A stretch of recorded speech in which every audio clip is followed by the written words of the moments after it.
Yo, what's happening, guys? My name is Pokemon here, and welcome back to a brand new video. We're gonna be reacting to Mr. NightMare. I told y'all in my Dark Man video I was gonna react to this, so we're gonna be reacting to Mr. NightMare 3 disturbing 911 calls with backstories. On today's video, let's get it started.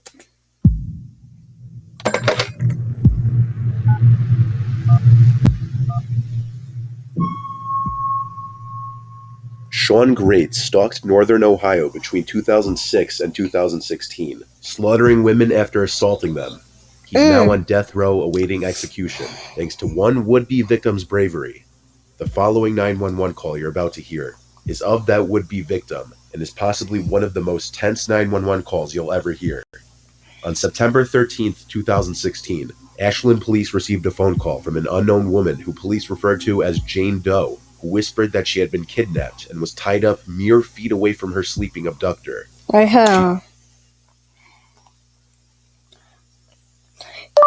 Three disturbing 911 calls with backstories. Tried to describe the man who was holding her captive and the house she was in. The best she could manage was that it was next to the 4th Street laundromat.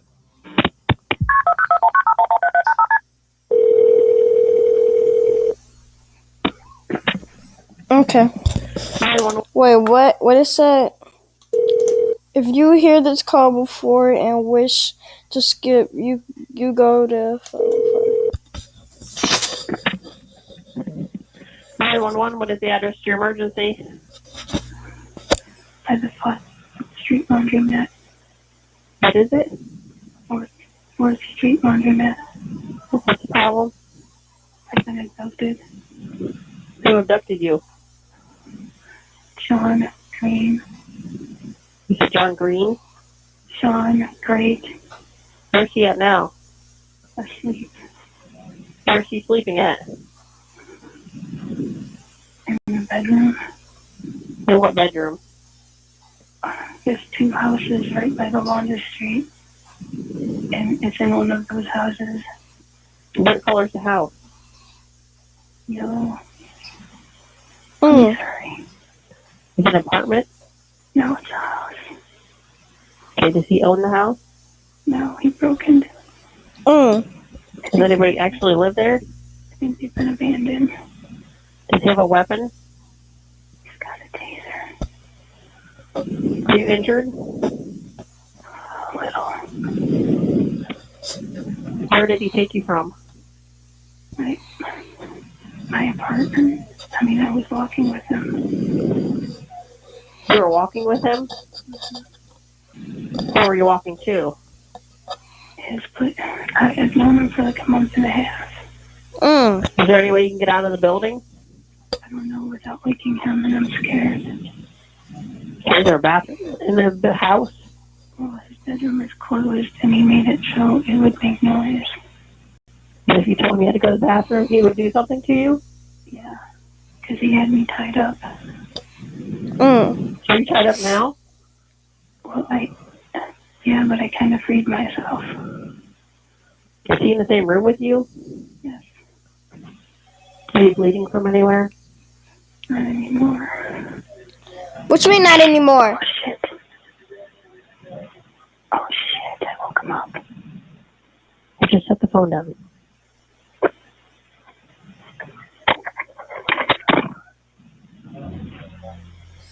While the 911 dispatcher continued talking the caller through escaping, Jane accidentally knocked over her captor's taser, waking him.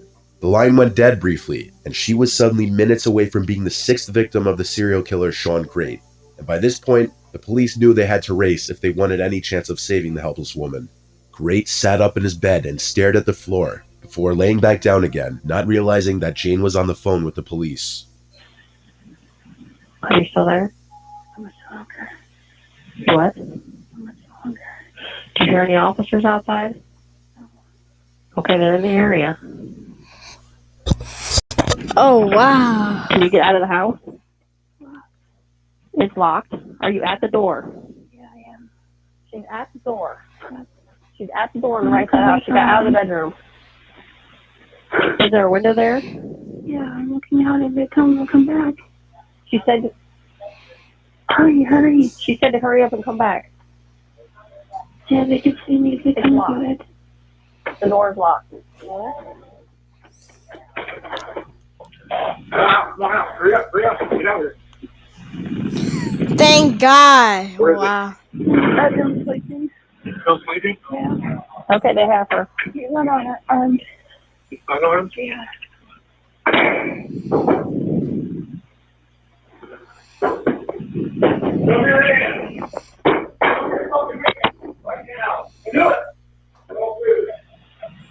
Wow. No, you can't be in there. Here, cover yourself up. Tell me what happened. What happened? The rescue of the woman and arrest of Great was heard on the call. Thankfully, the woman survived this ordeal, though likely not without having some lasting scarring effects on her.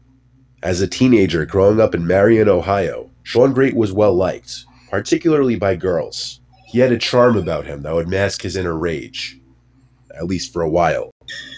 When he was 18, he was arrested for grabbing his then-girlfriend by the throat.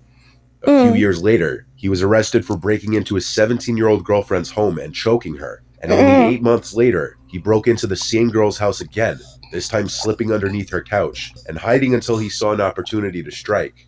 This time he had a butcher knife in hand. What? But Great's charm and artificial friendliness allowed him to go on and have 3 children with 3 different women. But his inner anger would never lay dormant for long. His ex-wife, Amber Nicole Bowman, claims that Sean at one point said, "If I can't see my daughter, no one will." By his mid to late 20s, Great's behavior became more erratic. He would begin dating Christina Hildreth. The pair were happy and content in the beginning, but Great couldn't hide his true colors for long. Not only did he become violent, controlling, and jealous, he would also show signs of being cold and indifferent towards his confused girlfriend, and would eventually end up physically abusing her. So was he violent with you? Yes. In what way? He broke my hand, blacked my eye, strangled me, tied me up. But his hostility would soon extend beyond just romantic partners, and even to friends, when he asked his friend for a loan, which was declined, and in response, he sent his friend a disturbing text saying, "Meet the other me." Eventually, Great would find himself living in Mansfield, hopping from woman to woman, and around this time, he met his first 2 victims, Rebecca Lisi and Candace Cunningham. Rebecca was a sex worker, and her body was found in March 2015. Her death was ruled an overdose originally, but Great later pleaded guilty to her murder. Candace Cunningham lived with Great in Mansfield before her disappearance in 2015. Wow. Police couldn't find her until the day of Great's arrest, when he led police to her body, which was lying behind a burned-down house in Richland County on the day of his arrest. Great managed to somehow become even more barbaric towards his next and final victim, Jane, who you heard in the phone call just before. Jane met Sean Great around her apartment complex, and he eventually gained her trust. That was when he exposed her to his true self. He trapped her in an abandoned house and forced her to endure days of torture and other unspeakable things while she was tied up. Great barely slept on the first night of his victim's capture, giving her no chance of escape. However, after another day of torture, Great eventually passed out. His phone was right next to him going off, but he was seemingly in a very deep sleep. So Jane took this opportunity as her likely last chance to escape alive, and she reached over his sleeping body as stealthily as she could to pick up the phone and dialed 911 while still partially bound. And that was the start of the 911 call. When police arrived at the property, they were met with more bodies than they'd expected. Great had been mercilessly killing the women who were unfortunate enough to trust him, and some of them were decomposing in the house he was squatting in. The 911 operator received a lot of hate and ridicule over her loud voice and constant seemingly unnecessary questions during the call, as many people believe she could have very easily led to Great being awoken, either by the sound of her voice or because of all the questions she was making Jane answer.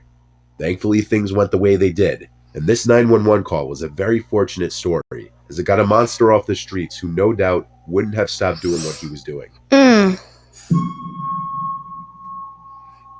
Oh, wow. The call you're about to hear was made by millionaire James Bob Ward, reporting that he had just shot his wife. What? His tone throughout the call is very monotone, calm, and nonchalant, considering the matter for which he's making the call. The real estate mogul claims he walked into his and his wife's room to turn in for the night, and was shocked to find his allegedly depressed and intoxicated 51-year-old wife, Diane, holding his Magnum handgun. Bob says the weapon accidentally discharged while he was struggling to get it away from her before she could kill herself or him, or the both of them. This was the call. Yeah, what's the emergency? I just shot my wife. You just what? I just shot my wife. Where's your wife? She's right here on the floor. Please send somebody at 5277 Iowa Country Club Drive. Okay, what's going on there? I just shot my wife. You just shot your wife? I shot my wife. Yes, please send somebody over. You gonna Hold go on, to? let me add the fire department. Don't hang up. I will. Oh wow. Where's the weapon at, sir? Orange County Fire Rescue. The address of your emergency? 44. 5277 Iowa Country Club Drive. On there. I just shot my wife. Okay, where's the weapon? It's in Is that what you the, found? I'm sorry? Oh Where- wow. No, she's dead. You know that for sure. Bro, if you shot her, why would you say she's still breathing? Obviously, she dead. Duh. That makes I sense. think so, yes. Okay, sir, where is the weapon? It's in the nightstand next to the bed in the master bedroom. And I'll be glad to meet That's the crazy. officer at the front door. Where is your wife, sir? She's on the floor in the master bedroom. How old is she? Born in 1954. Okay, you're sure she's not breathing or? She's dead. She's done. I'm sorry. Sir, did you purposely do this? No, Or was it an accident? it was an accident. How long ago did this happen, sir? Probably 5 minutes ago. I'm on the front steps. You're out on the front step? Yeah, I'm on the front So steps. he want to go to I'm jail, leaving the front basically, gate, because come he the front telling steps on and himself. upstairs and find Diane. Yeah, they're attacking me. Tell me back up. Did you see the deputy? Yeah, I see lights, but they're somewhere back up. Ask them back up. Hey guys, over here. Over here. Guys, over here. Here, man. Hey, you're on the phone. I'm making the phone stop. No, I got him on the phone. We're good. We can hang up with him. Okay. Bob was charged with second-degree murder of Diane. He has always claimed the gun went off when he was trying to get it away from Diane, but prosecutors believe the two were arguing over financial problems, and that's why Bob shot her. Now it was up to a jury to decide, but to this day the question is, was Diane Ward's death really just a tragic accident, or did her husband Bob murder her in cold blood? Well, not too long ago, a significant discovery of a letter from the grave may finally answer the question that's confounded the justice system and haunted the Ward family since the day Diane died. Bob and Diane had it all. A happy 26-year-old marriage, 2 daughters, and enough money to own numerous luxurious estates in several states. Daughters Sarah and Mallory say they and their parents were a loving, tight-knit family. But eventually, Bob's real estate empire collapsed under the weight of the Great Recession, and even though Bob was facing bankruptcy, his daughters claimed he remained optimistic. But not Diane, who grew increasingly low-spirited over the prospect of losing the family fortune. Sarah said her mother vainly tried to ease her depression with booze and prescription drugs, and that she would turn into a different person far from the loving mom she knew, and completely out of control even in public.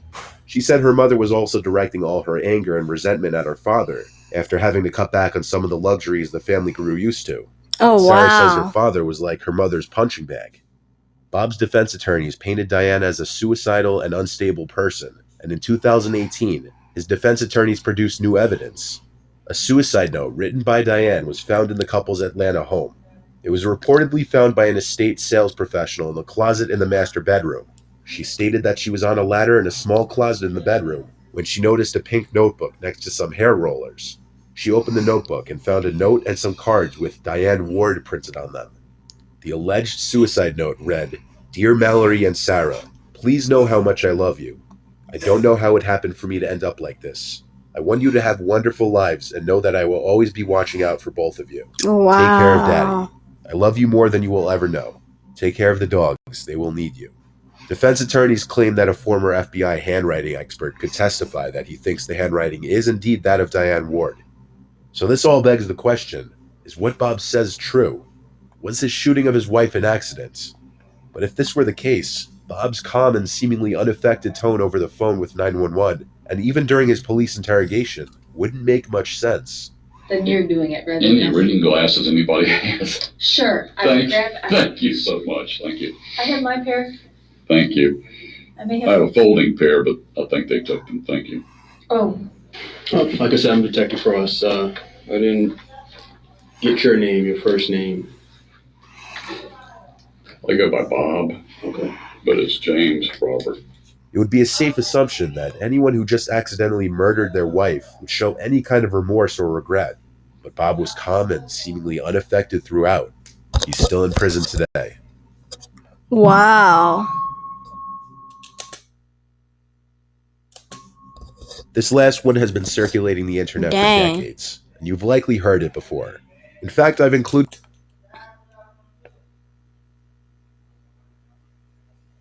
it in a video I privated many years ago. I'm sure some of you remember. But new information has arisen on this call recently. This is Ruth Price at 3877. What's the problem, ma'am? Oh, well, there's some guy been checking the place out. How? Well, he went in the back. I have an apartment in the back, and he said he was looking for a guy. And he comes to my door, and yeah, and said he's looking for an apartment. So I live alone, and I'm an old lady. Where is he now, ma'am? I don't have no idea.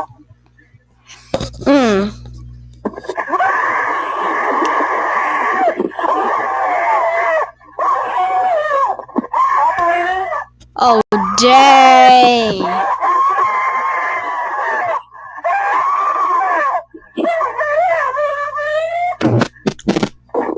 For the longest time, this phone call was commonly just referred to as things like old woman murdered during 911 call.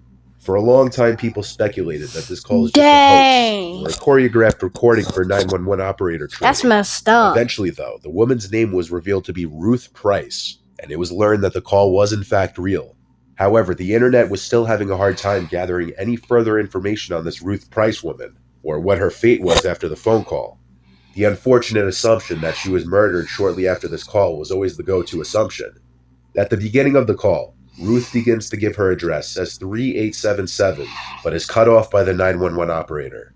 During this 911 call, Ruth presents herself as an elderly woman who's concerned about a man who knocks on her door saying he's looking for an apartment. Ruth pauses after giving this information. Then you hear a blood-curdling scream, and Ruth says something about not being able to breathe. Recently, though, information as to who this Ruth Price woman was finally surfaced.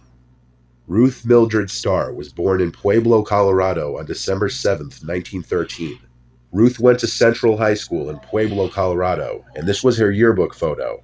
Ruth's obituary was recently found, which shows that she died in 1994 in the San Diego Union Tribune. Ruth was also mentioned in a newspaper section called Assaults on November 3rd, 1980, in the San Diego Evening Tribune. In this newspaper clipping, it says Ruth M. Price was assaulted on the 3800 block of 35th Street. This is Ruth Price at 3877. This newspaper clipping which you see here fits the Ruth Price 911 call perfectly. It wasn't a hoax, and it wasn't a 911 training call. That blood-curdling scream was unfortunately very real. But fortunately, even in Ruth's old age, she managed to fight off her attacker and live for another 14 years. What seems like a realistic possibility now is that this call was used to shock trainees for 911 call taking because of how blood-curdling and disturbing her panic screaming was. And thus was born the legend of an old woman brutally murdered while on the phone with 911. At least the story had a much happier ending than originally thought. Wow.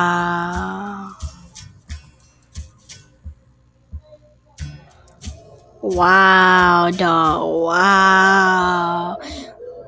That's crazy. That's crazy, y'all. That's crazy. That's crazy. I don't know if I'm gonna upload this or not. I probably will. Wow. I don't know what to say. Well, I'm in this one here, y'all. I'm out. Till next time. Yeah. Peace.